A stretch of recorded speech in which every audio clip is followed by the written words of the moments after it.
सुना हुकूमत किसको कहते हैं। हजरत उमर गुजर रहे, फजर की नमाज के बाद 2 गलियां रह गई हैं, आज पूरा नहीं हो सका आपका दौरा। एक छप्पर है छोटा सा, बूढ़ी अम्मा बैठी है, उमर फारूक गुजरने लगे, बूढ़ी को परेशान देखा, अम्मा जी इजाजत हो तो अंदर आ जाऊं। बूढ़ी कहने लगी चल दौड़ जा, अपना काम कर, क्यों इजाजत दूं? तेरी मेहरबानी अम्मा, आने दो। क्या दौड़ जा?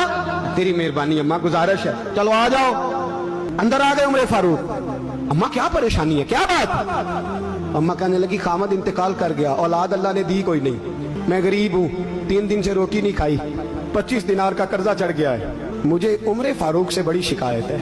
उसने मेरा हाल ही नहीं पूछा। कहने लगे शिकवा है, उमर आया ही नहीं। तो उमर कहने लगे अम्मा उमर को क्या पता कि तू इस हाल में है? कहती है नहीं पता उमर को, तो उमर से कहो छोड़ दे हुकूमत, उसके हवाले करे जो खबर रख सकता है। हजरत सैयदना नाफे फरमाते हैं जिसके सामने किसरा और रूम के बादशाह कांपा करते थे, मैंने उस उमर को बूढ़ी अम्मा के सामने कांपते हुए देखा।